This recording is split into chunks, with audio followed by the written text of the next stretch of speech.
What is going on, everyone? Welcome to episode 15 of today's News Tonight. That's crazy. I lost count. But I'm back from my honeymoon, and I'm glad to be your host this evening. I'm joined, as always, by my co-founders Derek Bittner and Ash Paulson, and our very special guest, Andy from A+Start, which is host of the incredibly compelling show Son of a Glitch, which is what I thought the channel name was until tonight. How you doing, Andy? I'm good. You did that really well. I'm doing really good. Yeah, I'm happy to be here, guys. I'm looking forward to what we're gonna discuss. Yeah, we got some good news on the docket tonight. It's been a busy weekend. Apparently, it's crazy what all was going on. A busy weekend where I had to be disconnected from the internet. I wasn't. To be honest, I really wasn't paying attention. The weekend was kind of a haze for me. I don't know exactly what I did. But I do know, I want to address something, because when we had the nominations for Game of the Year from the Game Awards, of course, Hades was one of them, and none of us had actually played Hades at that point. And we had kind of almost written it off, because indie games, we don't really know. Like, is it really that good? I think, Steve, you mentioned perhaps a recency bias in there. As a potential reason it got in there. Oh yeah, I got roasted for that. Yeah, you kind of did, and to be honest, you kind of deserved it a little bit, because I streamed it this weekend. The first I played for 3 hours. It's damn good. It's really damn good. Is it your game of the year though? It's up there. I don't think it beats Final Fantasy VII Remake for me, but I've only played 3 hours. But it has buttery smooth controls, constant new dialogue, a great sense of humor. Combat is, again, just great, and a good gameplay loop of you trying to just get a little bit further, and having the game react to you, maybe not hitting it this time, and getting more lore and stuff out of that. And I did that stream, and I'm like, okay, yeah, I'm sold. This makes sense to be Game of the Year. And since I have it on my Switch, you guys can actually try it out. So if you share codes, share things and all that. So if you guys wanted to check it out, I know next to nothing about it. I don't know anything about this. Really? Same. You haven't tried Hades I saw it on the either? list, and I was like, no, where? Who mentioned it? Or what is it? I knew nothing. Interesting. Did you know at least it's from Supergiant Games? Yeah, they're the ones who did Bastion, I'm right there with Transistor. You, Okay. Oh, Bastion. Yeah, I know Bastion. Yeah. Okay. Same people. All right. And I keep hearing really good things. It's a roguelite where you play the son of Hades trying to escape Hades. And if you die, you go back, and you got to just do that. And you get different boons from different gods, and that you can unlock different weapons. And it's slowly building up your character, get stronger and get a little further each time. And each time you die, a little bit more story happens, like some character development or conversations. And it's weirdly compelling. It's, I don't know. It's a lot of fun, but maybe that's just good first impression stalking. But it's certainly stand out as far as indie games are concerned. For me, there's a great style to it. I'm curious if you guys get to try it out. What you'll think of it. It's definitely It's been high on my list of things to check out, because, as I mentioned on our Discord today, and we've mentioned in the past, we're going to be streaming the Game Awards. So we'll be here, and I would feel really bad. Like we mentioned in a previous episode, I've played all the other Game of the Year nominees to completion. So I have to at least try Hades. It'd be real messed up not to. But I do need to at least try it. I'm definitely interested based on your early impressions so far. I mean, I tried to hunker down this weekend and just make a ton of progress in Age of Calamity and Melody of Memory, and I did. But not enough to where I can now move on from them and play Hades and Yakuza 7. Like, I just don't know where all the time's supposed to come from. I'm getting further in Age of Calamity. Although Derek, you did. How dare you? You used your own account and interrupted. Hey, I need to still do the three different review. Times this weekend. I still need to do the review. Where's your review? I know. Of Melody of Memory, Ash. I'm trying to get through both. Trust me, man. I hear you. It's tough.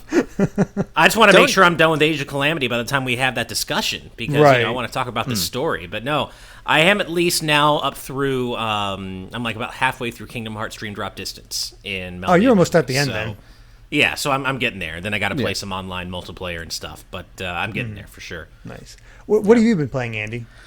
Well, I'm almost famous for saying, "Oh, I have never played that." Like, that's a catchphrase. Really? It's becoming a catchphrase. I've only just played Celeste for the first time. It's been out, Oh, wow. what, 3 years, and I've only fantastic just game. played it for... Yeah, love it. Absolutely. I'm finding a lot of these games that people won't shut up about, and I'm like, well, what's the big deal? And now I'm finding, yeah, there was kind of a big deal, actually. So I'm playing through that. I want to get around to Hollow Knight.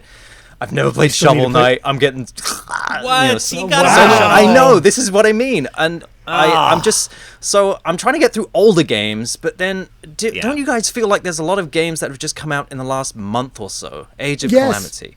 Miles Morales, I've managed to get through that entirely. Nice. What else has come out? We're expecting Demon games like Souls. Cyberpunk. Yeah. Demon Souls. Cyberpunk, Demon Souls, Kingdom I've Hearts. never played yeah. Demon Souls. I've never played it. Hey, I never had either. I've- Oh, I've played okay. a couple demons now. High five. Yeah. I'm not a big Soulsborne guy, so I haven't played Demons. I played like a snippet of the original Demon Souls, bounced off it pretty hard, but I can see why people love it so much, of course. Yeah. I would say give the PS5 version a shot when you're able to get your hands on one, because I was the same Yeah. way. I tried Demon Souls when it was like the new hot thing on PS3, and I didn't enjoy it at all. Like I was just like, yeah, whatever, this isn't me.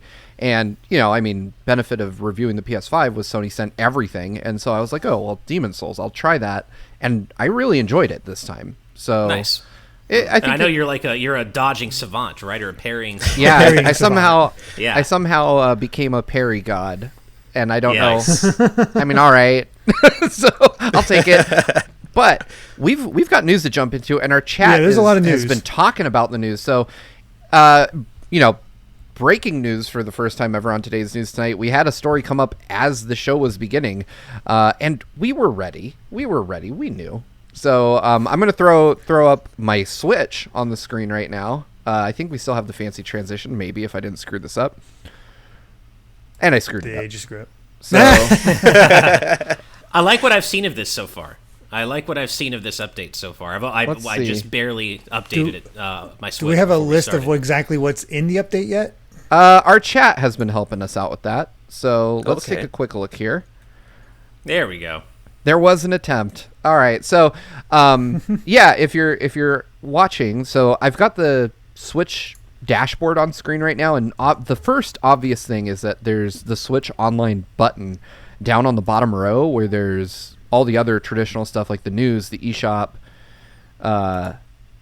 photo album and stuff like that. I've been reading the chat and kind of getting features listed from them. But there's this Switch Online Hub, which, again, I know you guys can't see my screen, but I'm showing it right now. And basically, you've got like home, online play, NES, and Super NES. So it is really interesting. Like, it looks like maybe you can launch the NSO games from within this app, which is something that I kind of posited early on. And you can. Okay, so that's kind of cool. Yeah. Nice. I'm not going to start up any games because then I'll start playing, and That will be the end. Yeah. but you can see your saved data cloud, and you can see like Oh, special nice. offers and stuff, and there's even an Wow. online play thing. So it is kind of nice insofar as you no longer have to dig through the eShop for all this stuff, which I really I like. actually brought up Go Nintendo because I had a feeling they'd have like a list of what's going on. So, as you said, Switch Online was added to the home menu. Access to all Nintendo Switch Online services is there. A new feature that automatically downloads backed up save data was added to the Save Data Cloud. When using software with the same Nintendo account linked to multiple systems, save data backed up from one console will automatically be downloaded to your other systems. That's cool. Yeah, to use that this is And you feature, can- I dig it. yeah, to use This this feature, I love. Yeah, Oh, it go must ahead, be enabled sorry. under System Settings, System Settings, Data Management, Save Data Cloud. Save data will not be downloaded automatically unless save data for that software exists on the console. The first time only, users must download the save data manually. So once it's on there, you're good. You also have to have Switch Online for that. New trending feature was added to the user page. Users can check out what software their friends are playing or have started playing recently. Information will not be displayed for friends who have their online status set to display in one. That's kind of usual. Users can now transfer screenshots and videos from album to their smart devices. Users can wirelessly connect their smart device to the Nintendo Switch to transfer the screenshots and videos saved within their album. You can transfer a maximum of 10 screenshots and one video capture at once. There's also a new copy to computer option via USB connection that you can do now. This is You can all also shockingly forward-thinking for Nintendo. I'm actually really enjoying Hold this. except for folders. up. Users can now select what download to prioritize when there are multiple downloads in progress. And Wow. then 12 new user icons that commemorate the 35th anniversary of Super Mario Brothers were added. Yeah, I would not be so. I know you guys can't see my screen. I was testing the phone transfer to phone thing. Mm-hmm. It's okay. You know what? Oh, really? You can. That's okay for Nintendo. Nintendo when they Well, your do stuff screen like is this. up, Steve. Oh yeah, I know. I wasn't Yeah. sure you guys could see my screen. Oh yeah. Like- No, I'm monitoring it. Yeah. The audience can see my screen for sure. Gotcha, But what was yeah. interesting is like you scan a QR code, right? And that QR code basically sets up like a local Wi-Fi network between your phone and the Switch. And then it just throws up like the pictures in a web browser that's connected. Like it's a very kind of janky implementation of sharing. Like Sounds why familiar. not just put those pictures like in the NSO app? Like so, a little bit of inside baseball here for y'all. I was told about most of these features earlier today, and I was positing how they worked. I wasn't given details on how they worked. I just knew that they were there. And so I was like, oh, it must be, it. The obvious answer is you transfer it to the Nintendo Switch Online app, and then you grab them from your phone that way. That makes sense. Access to all your pictures. That's really cool. Nah, it's not that. It's way weirder than that. It's Nintendo weird. Of course. There's the new icons, Steve. Yeah, I've got them up on screen here. So we've got the Mario 35th. So we got Mario, Luigi, Peach, Yoshi. No. Go further down. I'm sorry. I'm pretty sure those were there before. You're looking for the classic stuff. Oh, that's right. I like the classic stuff. Oh, man. I love this one right here. And this is Mario 2, isn't it? Nice. The radish? Or Oh, yeah, whatever the it's radish is supposed totally to be. Mario 2. Yeah. Oh, man. I dig No, these. that's Mario 1 art. That's a regular mushroom. Oh, sorry. That's old school Mario 1 art. I'm talking yeah. like 4 to the right. So you can see like Mario full kind of... that one Mario 2. Yeah. arm Oh, yeah, cocked, mine screams yeah. a little bit If behind. he's holding yeah, a Mario radish, 2. it's Mario 2. Yeah. definitely. Mario 2 radish. We got Mario 3 with the raccoon ears. We've got the Super Mario Brothers Nice. Lost Levels like Famicom disc art, which is really dope. Gotta love that. Yeah, I'm going to set my icon right now. Charlie Bird is curious about the bottom right one right now, which is the Mario hanging out in a pipe. Let me see. Sorry. I got too wrapped up in setting my own icon. I really like it. So We've lost him, boys. Oh, here we go. So Oh, God. that is Mario 35 art. Yeah. Or 35th Yeah. anniversary, not Super Mario 35 art. We all know Right. what's Well, going to that's happen cool. to that. I mean, it's kind of close. Bye. That's like his dating profile almost. Right? Well, I mean, the princess really has pushed him to his limits. He's got to find a partner Yeah. somewhere. So I always like the little inclusion of icons, but I'm always like baffled by the choices. I mean, these are the first ones where I'm like, yeah, makes sense, makes a lot of sense. But I mean, is it really? There's always going to be someone somebody wants. That Oh isn't yeah, there. as Rob Yeah, Arman right. X points out, no Xenoblade, no Fire Emblem, no DKC. Yeah. Z Patty, I'm not going to Yeah, read your which, comment, yeah. but I'm also going to tell you I'm laughing at it. All right. Let me see. It's really Oh God, we've man. definitely lost Steve now. okay. We're back. We're not doing the post show yet. So Switch updates out. I think it's really neat. As far as Switch updates go, though, it's just another update. But I do like that the NSO stuff is now easier to find, and I love the idea Right. of having a hub where I can launch the Nintendo Switch Online games. Because going into the apps, like having Same. separate apps for it, always felt cumbersome and useless. Yeah. Yeah. And it's like I also love. I know I didn't mention this earlier, but they display them on a timeline by release date. So it's like you can be Which I like, really like. 1994. I can see what That's came, pretty what I have cool. that came out then. Yeah, I think that's really Yeah. cool. Nintendo, where's the folders though? Yeah, I know. Where's the folders? And what would have been really nice to go along with this new way of organizing Switch Online games? How about some new ones? Let's start with some more. Yes, Yeah. can we? Please? Yeah. Yeah, I There's also so many missing. I think Nintendo consistently like underestimates how many games their user base purchases too. Because I looked at the screen for like, they have a hub now for all your cloud saves, and mine was a nightmare. It was like I saw that for a second. 258 games with saves in the cloud, Yeah. and I was Yeah. like, I don't even want to think about this. Like, That just needs looking at this gives me dedicated anxiety. organization. Yeah.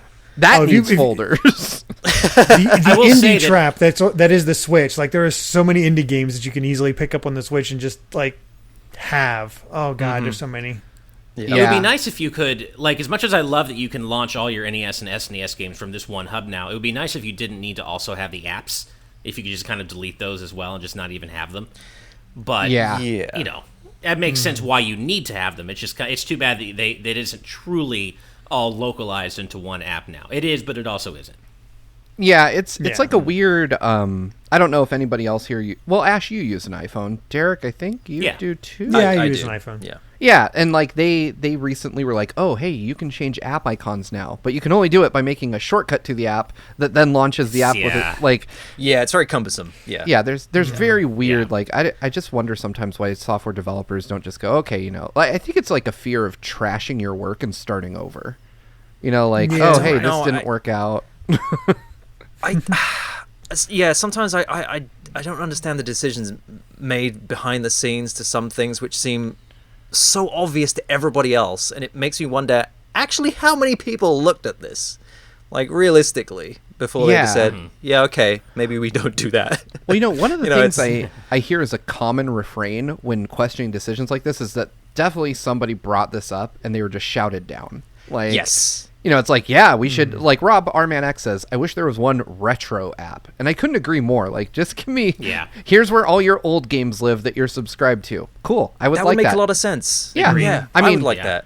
I personally like the idea that the NSO hub is not an app. It's a button in the UI that doesn't take Yeah. up one of my 8 or so tiles that Nintendo uses to display my recently played games. I like that. And I would love it if all my subscription-based content lived there so that I wouldn't have, you know, because sometimes I'll play like, oh, I want to play a Super Famicom game and then an SNES game. And so that's 2 of my icons gone. Yeah.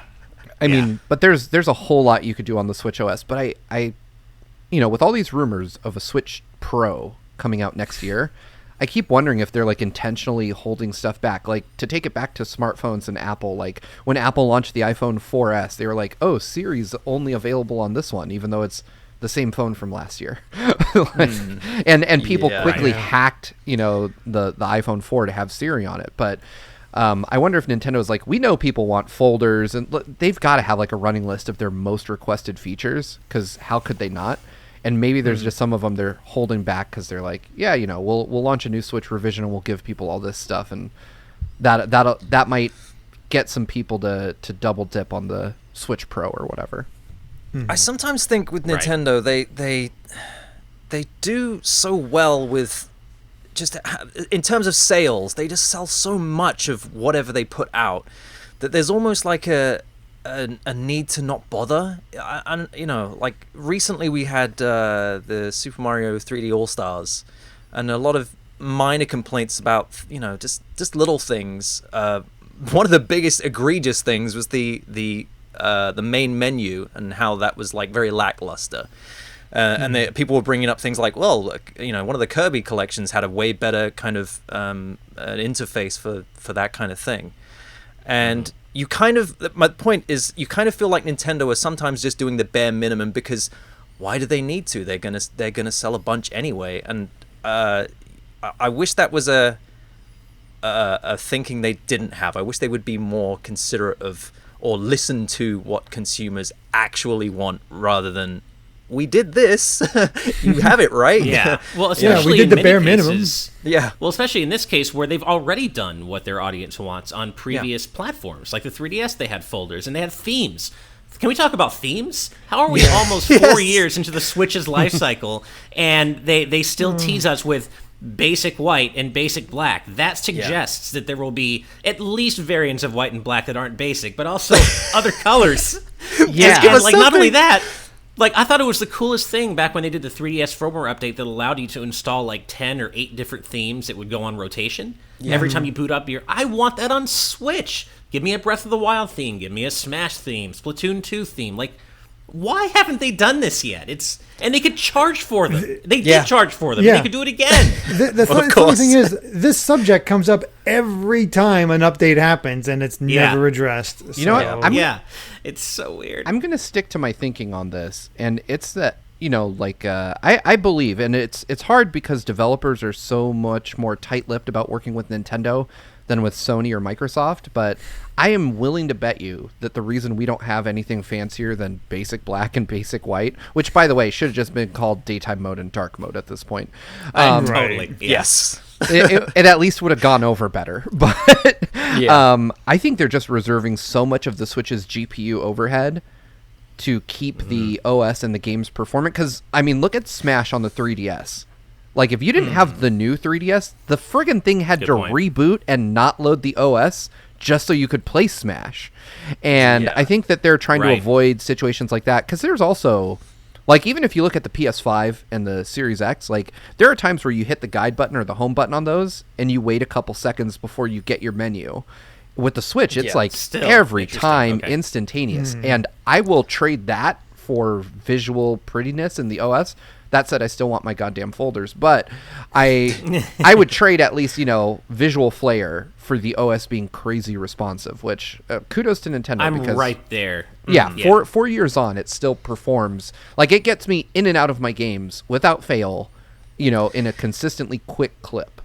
Well, and that's something I feel like a lot of people overlook with the Switch UI, because I hear a lot of complaints about it, and it's certainly far from perfect, but taking screenshots and videos in Switch is so elegant compared to something like PS4, where I don't even want to take screenshots because I'll press it and then like 5 seconds later the little side menu will come up. Like, it's horrible. Like, so I do have to, like, as imperfect as it is, I do really love, I'm right there with you, Steve. 4 years on, this thing is still the snappiest, most user-friendly of the current generation consoles, in my opinion, in terms of the UI. I don't have a PS5 yet. I don't have an Xbox Series X, although I've heard that the Series X's interface is very similar to the Xbox One's, which I can't stand. So, yeah. They did though, ape kind of the Switch's, like, one touch for a screenshot, hold for a video clip. And I think Microsoft has done better-ish about it, but it doesn't give you that kind of instantaneous feedback. Like, the PS5 also doesn't give you, like, an instant sense of feedback if you customize it to kind of mimic the Switch. I don't know. Either way. Yeah, so Nintendo pushed out an update. It's cooler than their usual stability updates. If you have a Switch, which most of you probably do, go check it out.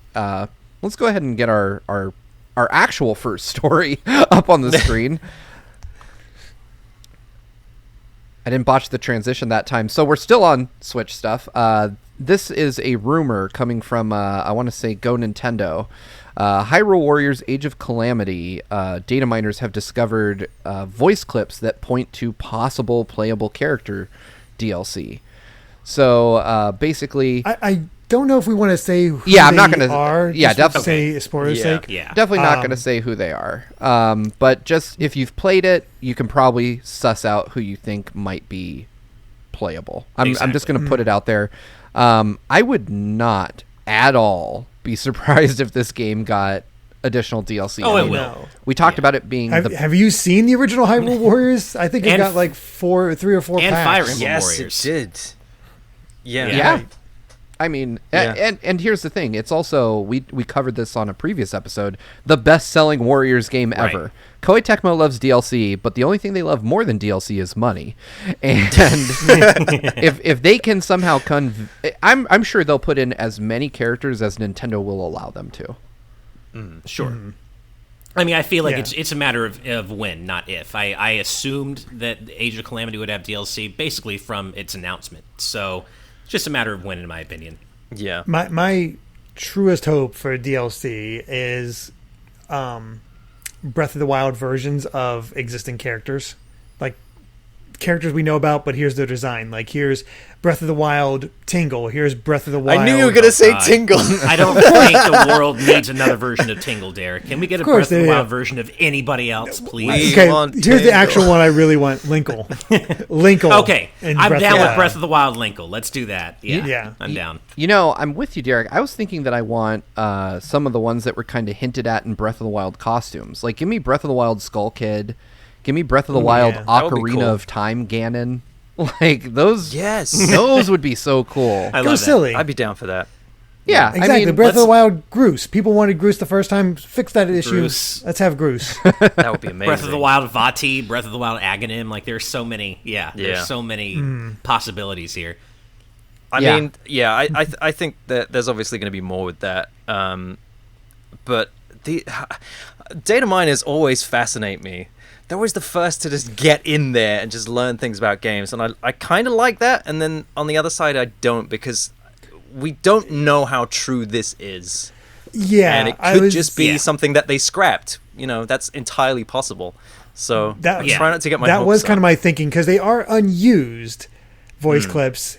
Just because they weren't used doesn't mean they were like saving for something later. It could be just, we scrapped it, but if we get rid of it, all of a sudden these 6 things break. So Well, and as we all know, people love to set their hinge their expectations on what unused content like this, right? Like, just because this is unused content and now it's been data mined, people are going to say, oh, well, this is coming now. They owe us this DLC. This is coming. And then if it does turn out just to be unused content, then people are like, well, they screwed us over. They lied. It's not how that works at all. But I do think that this is DLC. I don't think it's just going to be unused content, personally. It would be really weird for this game not to get DLC. I mean, given Koei Tecmo's past and given that, it's an incredibly successful game already. Like, they're going to want to keep... People will pay for more content from this game. I will. So right. I mean, I'm only 2 hours into this game, and I love it. I'm happy to just sell me all the things. I'm happy for it. I'm there. Hyrule Warriors is very good about that. I got me so in, like, all those characters. Yes, I'll take. Plus all those maps they included too, with just so much content. Which, I'm not quite sure what they do here. I guess just fill out the map more with these sections, or maybe they'll go nuts with having like a what was that island, Eventide Island DLC, like a missions on there where it's like super hard or something like that. Yeah. No, I'm all for it. I think that I can't wait for us to have our discussion about this game, because it's really hard to get into like the meat and potatoes of this game without like wanting to just expand upon it for an hour or two. But I want to try to get. I'm trying. I'm working on it. It just it's a lot. All you gotta do is take a whole weekend off and play it the entire time, man. That's it. It's super simple. Yeah, super. I think no biggie. I think I clocked in, and I was trying. I don't know where it is in the game. There's an in-game timer that tells you exactly how long you've been playing for, and I tried to find it after I beat the game, and suddenly I've just lost my ability to locate it. I even Googled it, and I was like, I don't know where the hell it is. It's under gallery. Is it? Hold on. Oh, that's what it is. It's under gallery. Go all the way to the right. I just remembered. Did you do any of the side quests, Steve, or did you just go straight through the story? So I basically crit pathed the hell out of the game. I decided that. I mean, if you're not reviewing it, do you have to do the side quest? But my point was, I just wanted. I always do this in Warriors games. I go through the main story, and then if I find I'm under-leveled or having difficulty, then I'll grind out side quests until I'm back up to where I'm just OP and killing everything. And fortunately, with, at least in my experience with Age of Calamity, you don't have to do that very much. Like, if you go through, like, the main quest line, all your characters will be at an appropriate level for all the main story missions. And the weird thing is, like, the side quests in general don't have higher requirements than the main story stuff. So it's not like there's a ton of value in doing it that way. But I mean, I actually enjoyed the game a lot more than I expected. So I can't wait for us to come to the discussion table for this one and talk about Me too. it. Yeah. I noticed that some quests like, here's how you get these costume pieces for Link. I'm like, yes. Yeah, costume pieces are really cool. I like the ability to dress Link up and change his outfits and stuff. But ultimately I was like, yeah, I just want to see what happens. Like, that's what I came through for. So 17 hours 18 minutes is what it took me to beat the game. Like, not bad. Just Okay. yeah, It's not bad. No. 'Cause I've been doing some side quests. Yeah, I've been so doing- I, I've I been- should probably doing some just to like get that experience and see what the different quests are like, and there's see how similar it is, because it really does have a different feel to the original Hyrule Warriors, because there's not like play this 3 times in order to get this many kills, find all Which the I- Skulltulas Yes. and do all Yeah, that. I don't like it is grindy so stuff. much more Yeah. streamlined and not Yeah. grindy, for lack of a better word. So Plus, this Very much game lets you appreciated. play as Mipha, and the other Hyrule Warriors doesn't, so it automatically It's a win. step up. Yeah. Yeah, Mipha does play better than, what is it, Rudo? I will say. Oh, absolutely. Yeah. Oh, sorry, Andy. Were you gonna? I was gonna say, I gotta be honest. In terms of, I was sold on this game before I even played it. Just setting the game 100 years before, and creating this lore around a game I've already played. I didn't even have to pick up the controller. I was just holding the game case. I was like, yes, Yeah. I think that's to me that's a genius move. I don't want to go into it too much because you guys have got discussions about it, I'm sure. But my takeaway from it was like, that's a great place to set a story like that, and I'm in straight away. And I'm enjoying my time with it. The big question I think everybody has when they first boot it up, though, is, of course, time travel. How do you feel about yeah. it? Exactly. And we don't yet know how it. Well, Steve knows how Steve it knows, turns but out. the rest of us You and don't. I don't. And for me, what I'm, like the thing that keeps me going is this? How are they going to handle it? Is this a multiverse type thing where this is a potential way things could have gone, or are they rewriting what we saw happen in Breath of the Wild? And I don't know yet. And I'm trying to just marathon it so we can talk about it. I've been looking at it as, so far up to this point, as have a cute Eggy to help you out, the little mini guardian, because he is freaking adorable, and it also allows them to get to that level of craziness, so everybody can use the Sheikah Slate, and so we can have like a guardian fight, so we can do all these things that you kind of know from Breath of the Wild in this past era, Right. and explain it. As long Speaking- as the Zelda timeline doesn't get any more confusing, Oh, I'm okay I think with it. everybody gave up, especially with Breath of the yes, Wild, 'cause don't worry about it. like I personally put it after Twilight Princess, but other people talk about Convergence just because the Koroks are there and whatnot. I'm like, I think Don't Aonuma think gave about up. it. Yeah. I think he was just Speaking like, of whatever. speaking of the Sheikah Slate, can we just chat for a second about how OP Mipha's bomb, her the version gosh, of her yeah. bomb move is? It's stupid how good it is. Oh, She's so fun to play as. Mipha in general is OP because she can chip away yeah, someone's she like really stun is. meter with ease. Like, Yeah. if you she if heals you, herself with specials. yeah, she heals Exactly. herself. She can use her waterfall attack to like hop up to any enemy's head and hit their weak point so that they just get stunned super fast. Like, she is ridiculous in this game. Jeez. Yeah. What? Rivali's taken me a bit to get a handle on, just because of his switch up between ground and aerial combat. And because he's a terrible person. Oh, sorry. That too. Well, that's what Yeah, I'm makes me like him. sensing this. Although I will say the music in his mission and what happens in his mission, so good. Like the way that they somehow found a way to improve on his music, and I can't. Yeah, it's really good. The music in the game in general. You're in for is some really good stuff, Andy. Yeah. Yeah, Yeah, I'm literally at the start. I haven't. Who have I got? You get Impa. Zelda's with me now, so I have all this to come. I'm into Okay, it. so Yeah. you're basically at the point where you're recruiting the All right. the champions. I think so. So we should probably steer away from this to avoid spoiling it for Probably. Yeah, not only plus we our still have a audience, lot but of for Andy news. as well. Yeah, and we have 5 more stories to go. Let's so go. Let's go ahead and throw the next story up on the screen. I have All thoughts right, about this. so this is going to be definitely more of a Ash and Derek thing, but Square Enix has announced that SaGa Frontier is being remastered with updated graphics, events, cutscenes, and enhancements for PS4, Switch, Steam, iOS, and Android, and it launches next summer. So SaGa Frontier. It's a saga that happens on the frontier. We're guessing. So I don't know much about the SaGa series. I know we have that collection coming, pretty much this month now, since we're basically about to hit December. But this is the SaGa that made me aware of the SaGa series because I saw it in magazines all the time. I don't remember it getting great reviews either, but its art style always stood out to me because it's so freaking colorful. And I don't know where all of a sudden this push for the SaGa series came from Square. Like, all of a sudden in the summer next year, we're getting The World Ends With You and SaGa. Okay. Right. Yeah. So the SaGa games have always been more of a kind of an acquired taste, I think. They're definitely atypical gameplay-wise, and you can see that going back to the original SaGa games, known here as the Final Fantasy Legend games. But SaGa Frontier, I first played back when I didn't think Squaresoft could do any wrong, Squaresoft at the time.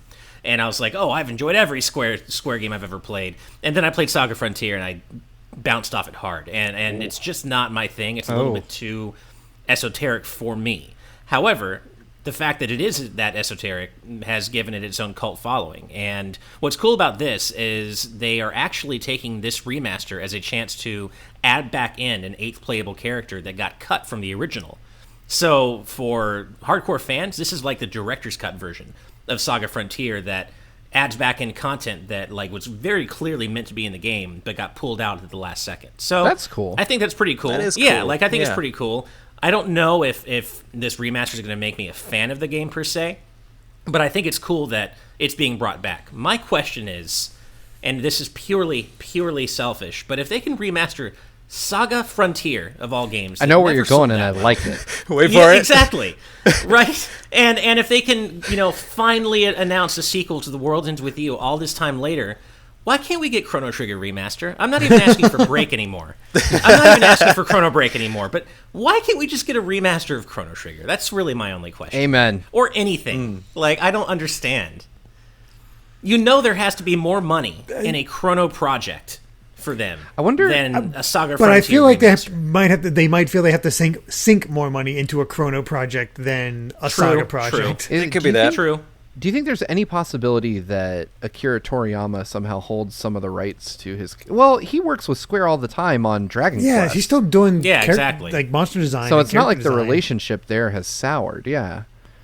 I just wonder if maybe it's the fact that they know they won't be able to get the original Dream Team back together, and they just don't feel like it's worth even trying, because if they don't get that Dream Team back together, maybe they don't think it's worth, drawing the fans' potential ire. But Look, I think it's worth it. If Toyotaro can do Dragon Ball, then Square can get different people to make Chrono Trigger, a remake of Chrono Trigger. Yeah.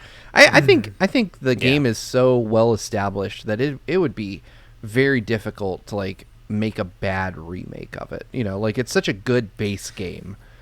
I mean, don't get me wrong. If anyone could do a bad remake of Chrono Trigger, it would be Square. But sure. It's a fine line. I mean, after what they did with Final Fantasy VII, I'm willing to give them my trust. Oh, not a fan. Yeah. I thought you were going to go a different way with that. I thought you were going to hate on it. Yeah. I don't know. I feel like Chrono Trigger is obviously the more popular title, and I think maybe they're just trying to... I think there's a sense recently of bringing older games to a newer generation. Just people that had I've never heard of this game. Surprise, surprise. And so in I saw the trailer, and my biggest question was, of what part of this is considered a remake? Because it's obviously pixel art graphics, so having no experience with the original, there's nothing for me to compare. So I'm just... I mean, if you were to look at the two side by side, I mean, obviously the remaster still has the original's overall visual style, but it does look a lot better. If you were to look at the two side by side. To be fair, this also reawakens the debate of what is a remaster versus a remake. And this one, yeah. And they are calling this a remaster. Basically, I think you can think of this as SaGa Frontier HD. Yeah. The same as the impression I get. Grandia remakes. That being said, But also, I love this PlayStation late 90s RPG art style. I was about to say that. Yes. The PS1 vibes are so strong with the visuals and the music in that trailer, and I love it. It's just so thoroughly PS1. And I mean, if they can remaster, given SaGa Frontier HD, you just said it looks kind of like that. Imagine what they could do with Xenogears. Imagine if they put in the cut content from Xenogears back in. Whoa! I just thought about that. Mind blown. Oh my god! Imagine if they did Xenogears director's cut, and it was God, that would be the hypest thing. Monolith, actually work with Monolith Soft and let them do it. Oh my god. Let Mitsuda remaster the whole soundtrack with like a full orchestra. Can you? Oh my God, that's just, that would actually be standing tall and shaking the heavens. That would be. So can we sign you up for huge. 50,000 copies, just you, just to push that one through? Yeah, because I think that's what it yeah. always hinges on, that kind of thing. It's just how many Yeah. of these can we sell? And I think if they don't foresee something like that being a hit, I really think it takes fans to vote with their wallets. It's amazing how many games people wished for like decades past, and it's just like, we're never going to get da-da-da-da-da. Like Shenmue 3, for instance, is one that always pops into my head. The way that came about, it's like, that is... I don't know if they want to go that route with things, but once the fans speak out and they say, we want this thing, I don't know, anything's possible, I guess, these days. I need to, at some point, have a long talk about Shenmue 3 with someone.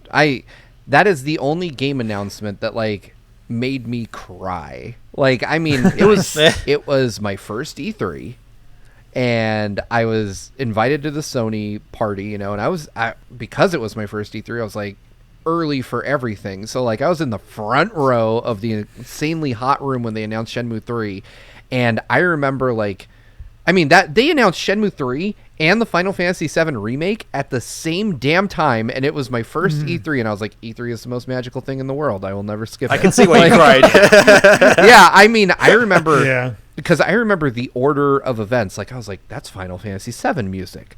Oh my God, that's Final Fantasy VII music. And I was like, nothing could ever top this. And then wait, fucking Yu Suzuki comes out, and I'm like, oh no. I was like, I was shaking my friend, who is one of our executive producers. So Jay Acosta, our executive producer, was with me at this E3, and Nice. I was like shaking him, and he's like, dude, what's wrong with you? And I was like, they're about to announce Shenmue 3. I was like, no, this isn't happening. Like, there's no way this is real. And I'm like hyperventilating, and like they announced it, and I was like, we need to leave right now so I can pledge every bit of money in my bank account to this damn Kickstarter. And I still regret nothing. The fact that that's E3 what of I was going to dreams- ask you. Yeah, go ahead. I was going to ask you about Shenmue 3.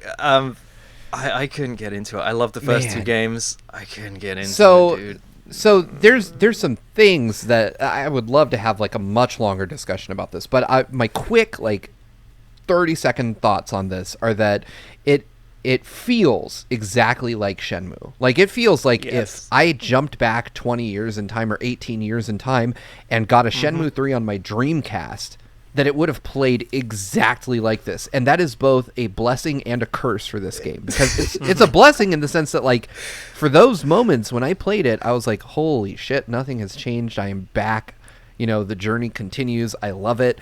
And then at the same time, I was like, but does this really capture the spirit of Shenmue? Because Shenmue, for its time, was a very boundary-pushing game. Like, it pushed the boundaries of gameplay. It pushed them, especially from a visual tech standpoint. And Shenmue 3 does neither of those things. It takes, old-style gameplay and middling visuals and marries them to something that, for someone like me who actually lived through the 18-year-long wait for it, it feels incredible. But at the same time, I look at this, and as somebody who wants the series to thrive, I go, this isn't going to pull new people in at all. So I gotta say, I was sad.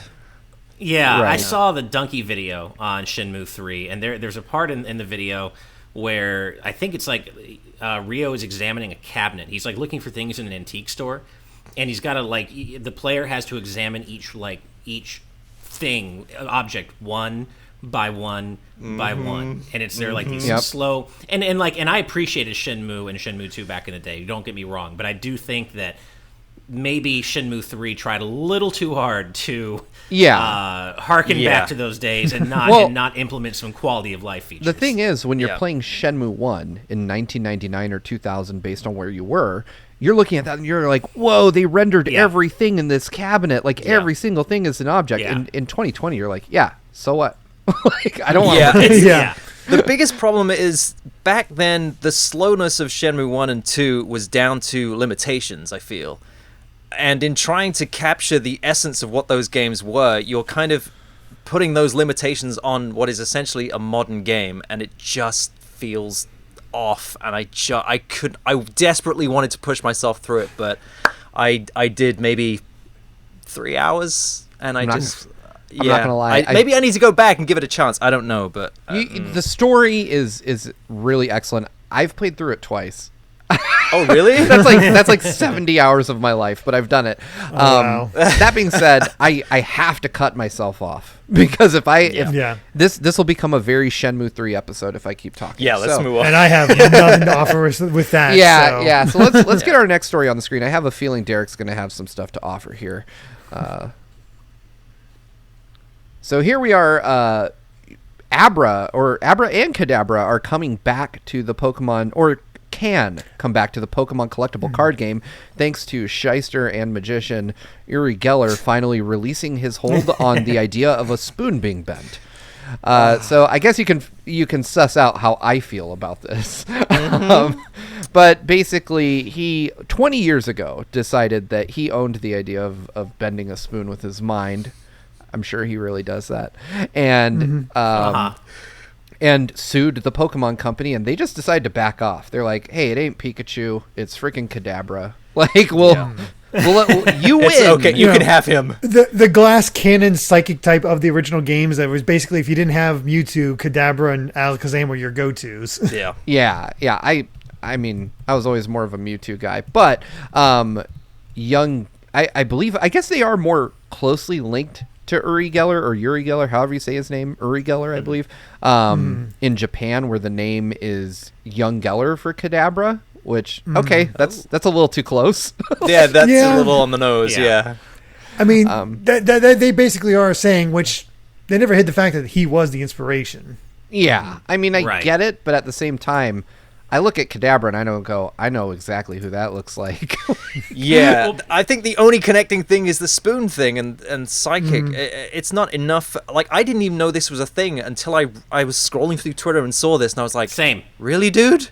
Really? I've never heard of this. Yeah, I had heard this a long time ago, but it'd been such a thing that long ago that it's like, oh, right, and you just kind of forget about it. And out of everything else now happening, is like, oh, okay. And because I'm not that too big into the TCG, like, I never even realized that sort of thing. That was a thing. It's just something you forgot about. My question is, why is Alakazam fair game? He's got 2 spoons. Like, why? Or they have 2 spoons. Like, why? Uri Gellar never. Alakazam fair game? Uri Gellar never had 2 spoons. He could only do one. He wasn't multi-talented. Well, then you have Mega Alakazam, who has like 10 spoons around him in like a Buddha pose. Oh, right. Yeah. I think it was just the single spoon is the more of his thing, which is why they focused on Kadabra. Yeah, I wonder what made Gellar change his mind. Like, I mean, because this guy's obviously kind of a dickhead, and like, why? Fading relevant. Yeah. Oh, it could be that. It could be that. Good point. I think the accepted thing is that so many fans just bugged the hell out of this guy that he was like, fine, and he spoke to the head of the company and was just like, can we? It's okay. You can have him now. Yeah. I think that's the kind of consensus on this. Yeah. So to bring this back to a more good vibes kind of place. Oh, go ahead, Derek. Well, real quick, Luxiel in the chat mentioned there hasn't been a TCG card for Kadabra in decades due to that. This whole thing. That's the big thing. Wow. And apparently, according to Gellar, it was his grandchildren begging him that made it switch. Oh, okay. Really? That's funny. Yeah. That's funny. Right. That's I was going to say, it does end up in a good place. Like, he apologized for doing this, too. Like, he says, I'm truly sorry for what I did 20 years ago. Kids and grown-ups, I am releasing the ban, which seems a little self-important, but okay. It's now all up to Nintendo to bring my Kadabra Pokemon card back. It will probably be one of the rarest cards now. Much energy and love to all. I also like that. My Kadabra card. What an... Yeah, I mean, I don't like the guy. He's an unsavory character, and he definitely doesn't bend spoons with his mind. I mean, nobody does. I'm sorry. Hey, I mean, speak for yourself, man. I've been known to bend a few spoons with my mind in my time. I think you've bent your mind with something you procured from a spoon. Nice. Oh god. Anyway, that's our. Before we move on, does that qualify as a mega Steve. mention? Sorry, I don't think so. No, it doesn't. Yeah, I don't think so. just really quick to address something in the chat that Charlie Bird said when we were talking about Square Enix remakes. Didn't people dislike the Secret of Mana remake? Yes, and if you haven't played Secret of Mana, play the original. Please don't play the remake or remaster, whatever the hell you want to call it. It sucked. Yeah. That's really disappointing because we played it at E3 and the demo, I was like, oh, I'm not a big Secret of Mana guy, but I thought it was fun. I enjoyed the demo. The gameplay is all right. It's everything around it. Like you can tell visually, it's a like the budgetiest of budget titles, and they somehow managed to take one of the most beloved 16-bit soundtracks of all time and like ruin 90% of it. It's astonishing just how bad the remade music is in the Secret of Mana remake. So that's really bad. Although you can play the remake with the original soundtrack. So if you're going to play the remake, at least play with the original music, but just play the original. You know what? I like that. That's a fair compromise. I like when developers do that because some things aren't to everybody's taste, and it's nice to have the option. So that's cool. Same. Right. Oh, and the voice acting is atrocious. Like this is no Trials of Mana remake. Trials of Mana is a legit good game remade. This one, not so much. Oh well. But, I know that feeling. I love it. Just as we're getting ready to swap topics, I'm like, all right, Steve, what do we got? And all of a sudden, Sorry. Kid. Yeah, my kid told me it was time for us to switch topics. All right. Yay. Nice. There we go. So let's go ahead and move on. Let's go to story number 4. All right, so this comes from Kurumi Mori from Bloomberg, who I didn't know until today that Bloomberg just owns @business on Twitter. Good move. Anyway, Nice. Wow. So she shared some photos. It's official. The very first Super Nintendo World is opening on February 4th in Osaka, Japan, and she got to actually tour Super Nintendo World, took some pictures, and mentions that the Mario Kart attraction is called Koopa's Challenge. It's located inside Bowser's Castle. And she says that the castle is really cool. There's themed walls, doors, banners, etc. Like, they went all out on this. And apparently, there's some type of augmented reality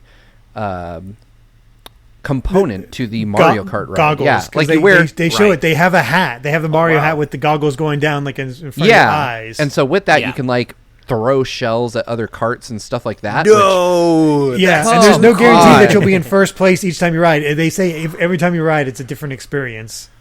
I love it. That is so cool, and I'm so jealous, and I want to go to Japan so bad. Yeah, but that's such a Nintendo thing.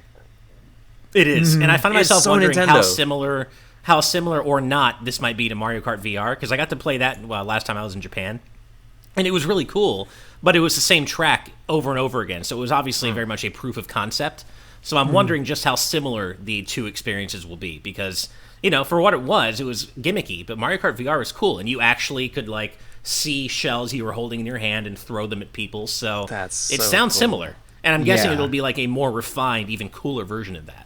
I mean, there's different sections of tracks that you'll end up going through. I think it's different each time. Like, they're really trying to change up what happens, which to encourage people to ride it again and again. They said it's about 5 minutes long. Going through more of this, they explained those power-up bands that you get, the Mario-themed ones. And the main challenge, it's a cost about $30, after exchange. Yeah. The main challenge is to work your way through the games located throughout the area to collect 3 keys. Waiting for you is a dramatic boss battle with Bowser Jr. Jump, punch, and use your entire body and all your instincts to win. So something fun for the kids, where they get to fight Bowser Jr. in some way. The thing for me is like Bowser Jr. and dramatic don't go together for me ever. I don't think I've ever seen a dramatic boss fight with Bowser Jr. Yeah, but Bowser Jr. by definition is not dramatic. Yeah. Now you can make it dramatic. But now it's kids versus kids. It was Mario. Mario was beating up a child. Now it's kids taking on a child. That's going to feel like right. This is taking a dark turn. Apparently, Yoshi's Adventure Ride may also be interactive. The official description says, guests will climb atop Yoshi's back and follow Captain Toad on a treasure hunting adventure. Captain Toad has forgotten his treasure map. Guests need to find the 3 colored eggs that lead the way to the golden egg. So it's perfect. Right. That sounds amazing. I'm just seeing this stuff, and it's like I wanted to go. I was interested, but seeing it actually all there, it's like, damn it. I can't. Yeah. And it's too bad that we won't be able to. It would have been nice if we could have somehow all gone, to Japan together for the launch. I don't know if that would have actually been possible, but it would have been nice to at least have the option. But of course, with coronavirus, it's not even an option. I was about to say, are we even allowed to leave the country yet? No, we're not. Only to certain places, and Japan is not one of them. But this leads me to my mega mention of the day, because coronavirus also prevented me from going to Japan to play Rockman VR, which is only there for a limited time, and I don't think it's there anymore. But you actually got to step into the shoes of Mega Man or Rockman and shoot your own Mega Buster, which sounds bad when I say it out loud, but you know what I mean. You know what I mean. I hope I know what you mean. You could have done this in that first person shooter version of Mega Man X that got canceled. Could have had Maverick Hunter. How dare you even bring up Maverick Hunter? Get out of here. You know what drives me crazy is that there's a lot of these really cool VR apps that are put out as one-time amusement things, like Rockman VR or Mario Kart VR. And if you've ever been to one of those, they run on standard ass available off the shelf VR sets that you could get for a PC. The Nintendo or Bandai, I think, was involved with Mario Kart, or Capcom could sell these attraction VR things for you to play in your own home. They just choose not to. Yeah. I think it's because they can charge a premium, and it's just... Yeah. I mean, I agree. You could pay $30 to go play it for a few minutes, but if you told me, hey, Mario Kart VR, an official licensed Mario Kart VR for $70, it would probably be a waste of money, but I'd still pay it. I would absolutely pay it without hesitation. That's really good, but yeah. Yeah. So, I mean, I would totally pay that for Rockman VR. Yeah. I mean, I would probably pay that for Rockman VR too, even though I'm not a huge Mega Man person. I would still an established game that I love in VR, sign me up. Even if it's bad, sign me up. I'll play the bad ones, the good ones. Yeah, you've got at least 10 attempts to burn me on this before I get wise. Yeah. So, all right. So, that's good. Unfortunately, we won't be able to Bottom go to line Super is, Nintendo we all World. want to go, and I think the construction in Universal in Florida has been indefinitely put on hold. Yeah, I will go to this as soon as I can. I have plans. Hey, at least, yeah. I have plans in 2022 to go to Japan anyway. I'm hoping that next year I can find my way over there as well if we're allowed to. But yeah, looks neat. That raises the question, if you were allowed to go with everything as it is now, right now I don't know if I'd want to. I'm wondering what that opening experience is actually going to be like. They did say they're going to be wiping down things after every ride and making sure everything is sterilized. Yeah. I mean, Japan has it under control way more than the States. Yeah, I was about to say, I hate to say it, but we're kind of the bad egg. We're the here. problem. I mean, I think even if we were allowed to, just out of sheer courtesy, I would wait until there was a vaccine, tested and available that would make it safer, not only for me, but for other people. I'm not going to potentially be a vector for this thing and then just freely go to another country and be like, hey, what's up, guys? Let's go to a theme park and I don't know if I've you're got playing with coronavirus. fire there because you're getting on that. You're going to an airport. You're sitting on a plane for how many hours with people, and then into another airport and. Yeah. Oh, interesting. Yeah. Shiny Turkey in the chat says Osaka and Japan have also had surges lately. So, yeah, I guess I'm not going there anyway. So, yeah, exactly. I see. I don't know how strict they're going to be on this. When is it? February 21st? Is that the date? February 4th, I believe. February 4th. Okay. Yeah. That seems incredibly close for what's going on globally. I'm not sure they're going to stick to that. I can see that being pushed back, but all the best to them. I hope it goes really well. And I'm excited for when things relax. Yeah. Oh, absolutely. Jared Edinger in the chat says they live close to Universal LA, so figure they'll just wait until it opens there. Same. I was actually going to say the same thing. And also, Jared, I didn't know we lived so close together. I live 15 minutes away from Universal LA, so I didn't even know you were a fellow Angelino. So LA represent. Nice. There you go. All right. Yeah. We've got 2 stories and no time. So let's go ahead and jump into the next one real quick. Nice. I'm going to throw it on the screen now. All right, so real quick, this one is plain and simple. Doom Eternal is coming to Switch on December 8th, surprising no one. Yeah. we knew it was coming, we just didn't know when. Yeah, we teased it right here on the show, I want to say last week. Yeah, this is the date that I had that had been told to me previously. So, Doom Eternal, surprise! It's coming. I was impressed by the trailer. I watched the Switch trailer, and I'm assuming that was like Switch graphics. I actually went back and played a little bit more of Eternal on Xbox today just to kind of refresh my memory, and I was like, yeah, okay, looks worse, but only marginally. I mean, that's the case of the original Doom 2016, and people still really enjoyed it. Plus, it has those gyro controls, which John was obviously really happy about on Twitter. Yeah, I saw that. Yeah, of course. Yeah. Yeah, I mean, we knew it was coming eventually. I know there were some rumors going around that it had been canceled. I think they were squashed pretty quickly. But yeah, I watched the trailer. I agree with you, Steve. And obviously, it looks worse, but not as much worse as it maybe should have looked. I mean, I'm pretty impressed with what they pulled off here. Just like I was impressed with what they pulled off in the Switch version of Doom 2016. So, while gyro controls are nice, I will say this does seem like the kind of game I would prefer to play on PS4 or Xbox, just because, you know, I did just get that 4K TV, so I'm like, I've been double dipping on certain games like Streets of Rage 4, like that has 4K HDR. So now that I have one, I'm like, oh, now I actually see the value in not just buying the Switch version, because I can actually play in 4K. Yeah, Doom especially, like, I'll be curious to see how the Switch version runs. We'll have to pick it up or something when it comes out, but Doom is like a high-speed action FPS, you know, like, it feels good just running between demons and slaughtering them and ripping stuff apart. And I played Doom 2016 on the Switch, and while I liked it, it felt like it was built for handheld mode, whereas, you know, the proper console, I'm using that somewhat facetiously, versions were built for, like, playing on your big screen TV with, you know, all the high fidelity, like, quick action stuff, low load times, that kind of thing.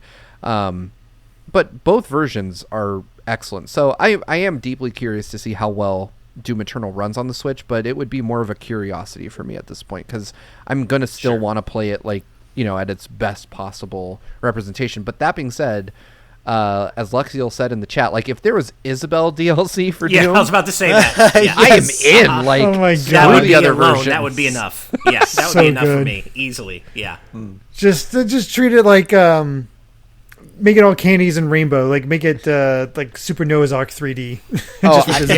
I just want to replace the enemies with villagers and have Isabelle be the collector for their missed payments. Like, Villagers with axes. Yeah. I need axes and slingshots. Yeah. Nook says you're past due. Oh God, I love it. All that's right. amazing. So let's move on to our final story of the night. Here's what we have. So this is kind of a smaller story. November 2020 Xbox console update begins rolling out on Series consoles. So basically, you get more dynamic background options. Now it'll tell you if auto HDR works in a backwards compatible game. Optimized for XS badges are available, but that's kind of interesting. And then you can preload Game Pass games. So it's not a huge update. It's kind of neat. Not a lot to talk about here, but I do find one of the bullet points strange. It says that it'll tell you if a game is optimized for Xbox Series consoles, but as far as I know, that's already there. Like, I mean, Maybe it's more obvious. Yeah, I don't know how it could become more obvious. I skimmed this article because I was like, okay, you know, this isn't like a huge, like, breaking kind of story, but if you look at optimized games, there's like a big ass badge on the icon that says like optimized for Xbox, you know, and I'm like, okay, cool. I mean, you can also sort by them, but auto HDR is one of the things I find interesting. I haven't been playing a lot of old console games on my Xbox, just enough, and I have no clue if auto HDR is on or off or what it's doing. I turned off the feature just because I was like, I don't even know when it's working and when it's not. So it'll tell you. Now if I know a game supports it, I might actually toggle it on, see if I like it, and if I don't, I'll turn it back off again. But I'm really not there for like the old games. Yeah, it's already doing better than the Switch update in what aspect with those dynamic themes. Yeah. There's always that. Yeah. That is the one thing I'm excited about, because the themes are themed after previous Xbox consoles. And what they showed off in the little thing was there was one that was based on the 360 Blades interface, and I was about to ask. I like that. Like it doesn't change the Okay. interface, but it gives you like a background that kind of evokes that same vibe, which I like. That's pretty cool. I mean, Yeah. if they ever just say, "Hey, we're bringing back Blades," I'll buy a second Xbox out of solidarity. Seriously, that might actually get me to that, or a Banjo-Kazooie remake might get me to buy an Xbox Series X or S. Bring back the Yes. blade. We should start a hashtag. Hashtag bring back the blades. Go do it now. Man. Yeah. Please. There we go. If y'all Yeah. want to tweet that, Z Patty with Ripple Gang, which he knows exactly which one I'm talking about. There's like a Xbox 360 style Ripple background that I'm definitely going to bring that back. Rob Rman X, hashtag bring back blades, hashtag mega mention. I don't know. That should be bring back Blade Man now. If it's a Mega Mention. Oh wow. Blade Man. There you go. Bring back. Yeah. Of course, And- there's a Blade Man. We brought it full circle like Blade Man's blades. Nice. So I think that wraps up our news. We had a long one today because we went deep with that Switch OS demo. Right. So before we take off or sign off or hop into the post show, whatever you want to call it, Andy, why don't you tell us more about where we can find you? Okay, so you can find me on YouTube at A+Start Show. It's not at A+Start, so that's my Twitter. You can find me just by typing in Son of a Glitch. It's really easy to find. And for those who don't know, I cover just the random buggy things that happen in a lot of games, both old and new. Although it is becoming a lot harder to cover new stuff because we have day one patches and the patch a week later, and it's very difficult. But you can cover Spider yeah. Brick. Yes. I mean, stuff like that is the kind of thing that you'll see, just things bugging out and T poses and A poses and just the craziness of games, and it's something that people seem to enjoy, so hopefully you guys will enjoy it too. Very cool. Nice. That's all Nice. I gotta say on that. I need to catch up on Son of a Glitch. Like, I used to watch it religiously, and I find that I have very little time to watch anything religiously anymore. Yes.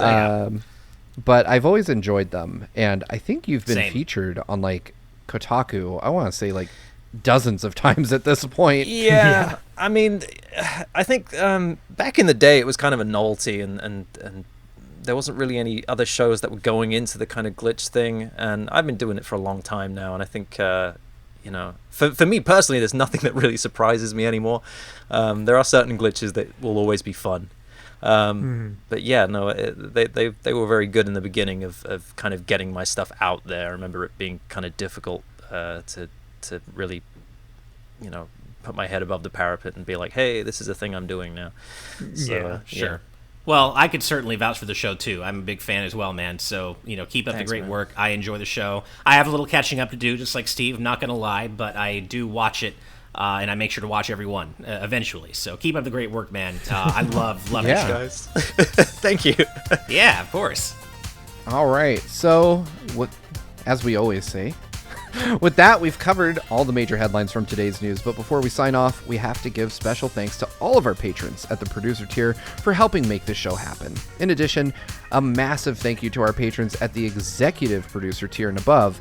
Those fine folks are, as always, as follows: Rob Rman X, Dan and Twistle, Z Patty, Adam O'Sullivan, Floating Mew, Christopher, The D-Pad, Vesmio, OnStar, Dukemon, Diogo, Kieran Phillips, Benny Yao, my mom, hi mom, Gellar, Shiny Turkey, Titus Malvolio, Jake Pelka, Michael Phone, Mitchell Herring, Top Dog 23100, Jay Acosta, Game Explain, Charles Zaz, Andrew Medeiros, Jonathan Belmer, last but not least. Remember, you can join us over at patreon.com/gvgaming to watch today's news tonight live for as little as $5 a month. Anything you contribute, though, is greatly appreciated. Thank you all so much for watching. If you like this video, be sure to subscribe to Good Vibes Gaming for more good times like these. And until next time, good night and good vibes. Bye, everyone. Night, everybody. Bye. Bye.